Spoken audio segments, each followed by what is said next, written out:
सुधीरभाऊ मुनगंटीवार आपल्या सोबत आहे. विरोधक पायऱ्यांवर आक्रमक झालेल्या टीईटी घोटाळा प्रकरणामध्ये सरकारला जाब विचारतायत आणि पेपरफुटी प्रकरणात आरोपींना अटक करा अशी मागणी करतात. नाही, अटक केलीच पाहिजे. शेवटी हजारो लाखो विद्यार्थ्यांच्या जीवन मरणाचा प्रश्न असतो.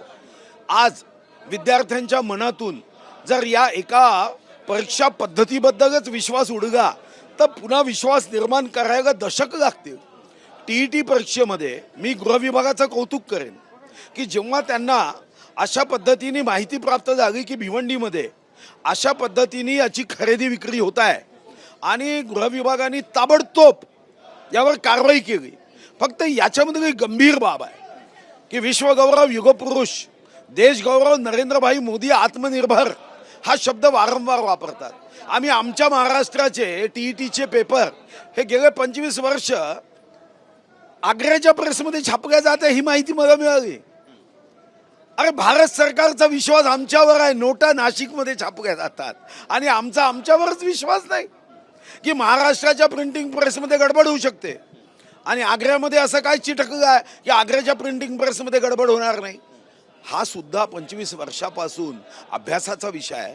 आता महाराष्ट्रामध्ये जेव्हा SIT नेमाल तेव्हा एक निर्णय केला पाहिजे की यापुढे महाराष्ट्राच्या बाहेरच्या कोणत्याही राज्यामध्ये आमच्या महाराष्ट्राचं काम प्रिंटिंग प्रेसमध्ये जाता कामा नये, गुणपत्रिका जाता कामा नये.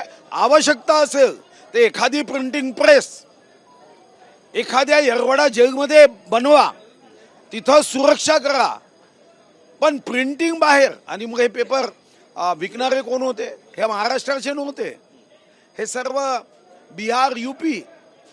म्हणजे आता कामगारही तुम्हाला बिहारचाच पाहिजे आणि प्रिंटरही बिहार UPचाच पाहिजे. ही कोणती नवीन पद्धत आहे? आणि म्हणून यामध्ये SIT फक्त नेमू नये.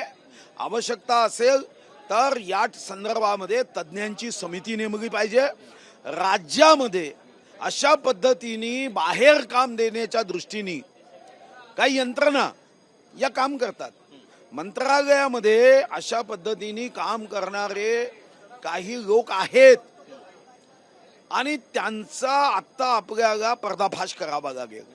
फार मोठा गंभीर आरोप आहे सुधीरभाऊ, आणि हे किती गंभीर आहे. जर मंत्रालयात नाही आहे, मी वस्तुस्थिती सांगतोय, मी आरोप थोडी करतो. नावं घेणार या सगळ्या अधिकाऱ्यांची मंत्रालयात नाही, मी तर विधानसभेत नाव घेऊ ना. शेवटी असं मी बाहेर नाव घेण्याचं कारण नाही आहे. मला विधानसभेत सुरक्षा आहे, संवैधानिक सुरक्षा आहे आणि म्हणून जिथं काही बोलायचं तिथं मी बोलेन ना. पण तुमच्याकडून हा सरकारला दिलेला आहेर आहे असं समजावं का? काय म्हणजे लोकांची विद्यार्थ्यांची बाजू मांडणं म्हणजे सरकारला हेर आहे? अरे सरकारला सूचना आहे, सरकारला मार्गदर्शन आहे, हे वाईट आहे? म्हणजे आमचं सरकार हक्काचं सरकार, रक्ताचं पाणी करून कार्यकर्त्यांनी जे सरकार आणलं त्या सरकारची दिशा चुकू नये असं सांगणं वाईट आहे? एका भावाने दुसऱ्या भावाला सांगणं की तू व्यसनाधीन होऊ नये हे सांगणं वाईट आहे? मला आश्चर्य वाटतं. हा सरकारला आहेर आहे? आहेर नाही, सरकारची चूक नाही.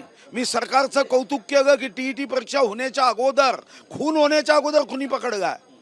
याला तुम्ही असा नेमकं कुठे पाणी कुठे रंगतंय तर चांगल्या गोष्टी मांडण्याची पद्धत बंद होईल. सुधीरभाऊ, तुम्ही चांगला मुद्दा उपस्थित करताय, पण विरोधक ज्या पद्धतीने आक्रमक होत आहे, तुम्ही सत्ताधारी पक्षामध्ये आहे म्हणून तुम्हाला हा प्रश्न विचारला. काय नेमकं पाणी कुठे मुरतंय या सगळ्या प्रकरणामध्ये असं वाटतं तुम्हाला? नाही, पाणी मानसिकतेत मुरते. त्या महमूदचा चित्रपट होता, स्वर्गीय महमूदचा, ना बाप बडा ना भैया, the whole thing is that की भैया सबसे बडा रुपया. पैशासाठी मरणाऱ्यांची संख्या जेव्हा वाढली, अंतःकरण मृत झालं, हृदय मृत झालं, तेव्हा असे प्रसंग येतात. या अगोदरही आपण बघितलं आहे ना की या अगोदर अशा घटना कमी व्हायच्या. आता धीरे धीरे सर्वांना वाटायला लागलं की बाप बडा ना भैया, the whole thing is that की भैया सबसे बडा रुपया. आणि त्यातून अमर्याद गरजा जेव्हा जन्माला येतात तेव्हा अशा पद्धतीची उदाहरणं घडण्याची शक्यता नाकारता येत नाही. राजकीय प्रश्न विचारायचा आहे. उद्धव ठाकरे यांचे दौरे सुरू आहेत, तुम्ही या दौऱ्याकडे कसं पाहता? आणि दुसरीकडे त्यांनी टीका केली आहे राम मंदिरमध्ये जो चंदा घोटाळा झालेला आहे त्यावरती, की बाबर जनता पार्टी आहे, भाजप म्हणजे बाबर जनता पार्टी, अशा पद्धतीचं त्यांचं विधान. ठीक आहे, त्यांच्या मुद्द्याकडे कोणी गंभीर घेतही नाही. ना मतदार घेत, ना त्यांचे खासदार घेत, ना जनता घेत. खरं तर त्यांनी आपला पक्ष दुसऱ्यावर टीका करून वाढवण्याच्या ऐवजी जर संघटनात्मक शक्ती वाढवली असती तर खरं तर स्वर्गीय हिंदू हृदय सम्राट बाळासाहेब ठाकरेंनी सोन्यासारखा विचार त्यांना दिला होता आणि हा विचार घेऊन जर कार्यकर्त्यांपर्यंत ते पोहोचले असते. पण अडचण त्यांची ही झाली की त्यांनी स्वतःच दिशा दिली की वक्त आया तो गडबड करो, वक्त आया तो बेमानी करो. आणि मग तिथून 24 ऑक्टोबर 2019च्या घटनेपासून त्यांच्या पक्षाचा विस्तार होण्याच्या ऐवजी त्यांचा पक्ष हा धीरे धीरे धीरे बोनसाई व्हायला सुरुवात झाली.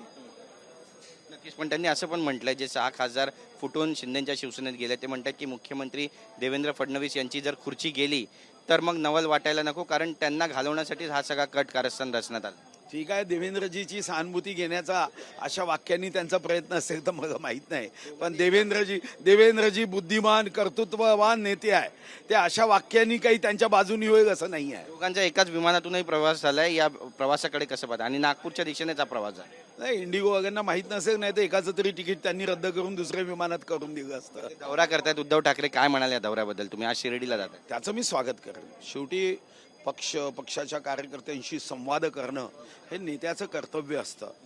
एकदा जर नेत्यांनी जशी पतंग धाग्याच्या भरोशावर उडते आणि त्या पतंगाच्या मनात आलं की मी तर माझ्या कर्तृत्वाने उडते आणि धाग्याशी नातं तोडलं, तर मग त्या पतंगाची परिस्थिती चांगली राहत नाही.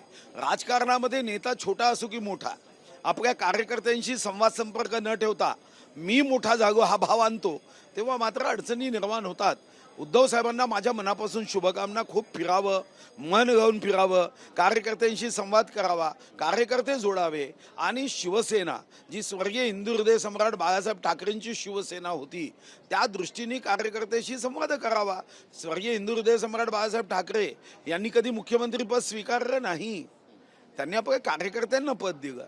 तर यापुढे मला वाटतं की स्वर्गीय हिंदू हृदय सम्राट बाळासाहेब ठाकरे यांच्या एकूणच केलेल्या कामाचा अभ्यास करून त्यांनी जर आपली कृती केली तर त्यांनाही चांगले दिवस येतील, असं काही नाही आहे. झाड मजबूत असेल, 4 आंबे तुटल्याने अडचण येत नाही. बऱ्याच चर्चा आहे की भाजप शिवसेना पुन्हा एकत्र येतील, ठाकरेंची शिवसेना आणि भाजप पुन्हा काहीतरी घडामोडी घडतील राजकीय आणि पुन्हा एकत्र 2029ला येऊ शकतात. नाही, ज्यांना एकनाथ शिंदे साहेबांच्या संदर्भामध्ये मनात काही राग असेल ते अशा अफवा उडवतात. म्हणजे भाजपच्या बुद्धी नाही असं म्हणणं आहे? बुद्धी नाही आहे. विरोधकच म्हणतात की भविष्यात कशासाठी? 232 आहे हेच सांभाळणं आम्हाला कठीण आहे आणि तुम्ही पुन्हा आम्हाला सूचना करता. असेच तर आम्ही बाहेर आहो. आता काय, आता विधान भवनाच्या बाहेर करायचे विचार आहे का? मला समजत नाही असे प्रश्न तुमच्या मनात तरी कसे येतात. तुमच्या मनात असे प्रश्न का येतात? अहो, आहे ना आमच्यासोबत एकनाथ शिंदे साहेब, मग कशाला आता त्यांना घ्यायची गरज आहे? बरं झालं तुम्ही अजून आम्हाला म्हटलं नाही की काँग्रेससोबत तुम्ही युती करणार का, इथपर्यंत तुम्ही पोहोचले नाही. अजून तरी असा जंग चढगा नाही कोणाला. केल्याबद्दल कॅमेरा पर्सन योगेश गुरवच्या गिरीश गायकवाड, TV9 मराठी, मुंबई.